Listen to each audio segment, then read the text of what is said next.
Армысыздар, арнамызда Мұрагер Ньюс жаңалықтар қызметі. Студияда Тұрсынов Аружан.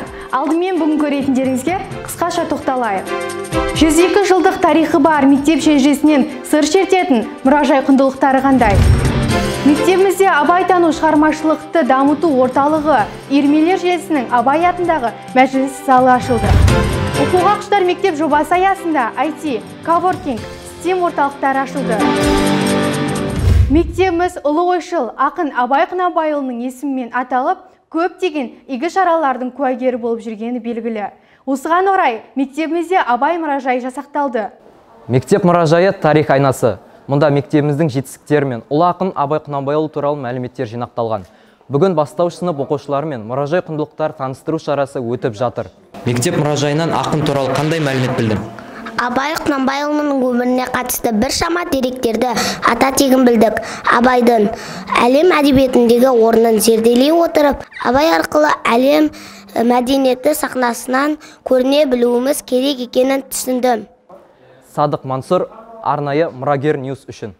Абай атындағы мәжіліс залында абайтану шығармашылықты дамыту үйірмелер желісі орталығы шығармашыл талантты орта қалыптастыруға бағытталған жұмыстар атқарады. Абай атындағы мәжіліс залының лента қию рәсімі облыстық абайтану қоғамдық бірлестігінің төрайымы, педагогика ғылымдарының кандидаты Абат Жолдасқызына берілді. Абайтанушы ардагер ұстаздар мен облыстық оқу орталығынан қалалық білім бөлімінен құрметті қонақтар келіп, игі тілектерін білдірді. Абайтану шығармашылықты дамыту үйірмелер желісі орталығында қауырсын қалам, жас қаламгер, жас тілші, сахна әлемі, айтыс қанатында, сөз одасы сынды үйірмелер жұмыс жасайды. Тобашев Дінмұхамед, арнайы Мұрагер Ньюс үшін. Мемлекет басшысы Қасым-Жомарт Тоқаевтың басшылығымен мектеп кітапханаларын қайта жаңғырту мен оқушыларды кітап оқуға баулу мақсатында оқуға құштар мектеп жобасы өз ісін алға қойды. Осы жоба аясында мектеп жаңалықтарын тілшіміз тарқатсын. Өскелең ұрпақтың бойына ұлттық құндылықтарды сіңіруге күш жұмсайтын орталық кітапхана. Коворкинг орталықта оқырмандар брифингі, кітап оқу конференциясы, ақын жазушылар мен қоғам қайраткерлерімен кездесу кешісінде шаралар жүргізілуде.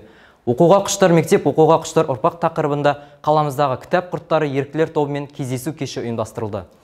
Мұнда қазіргі таңда қоғамдағы кітап оқу мәселесіне қатысты смартфонға деген тәуелділік, кітап оқымаудың ұрпақ тәрбиесіне әсері сынды біршама пікірлер ортаға салынды. Садық Мансұр, арнайы Мұрагер Ньюс үшін. Әзірге айтарымыз осы, Абай мектебінің Мұрагер Ньюс жаңалықтар қызметі сіздермен қоштаспайды. Біздің тілшілеріміздің дайындаған жаңалықтарын жіберіп алмаңыздар. Келесі кездескенше.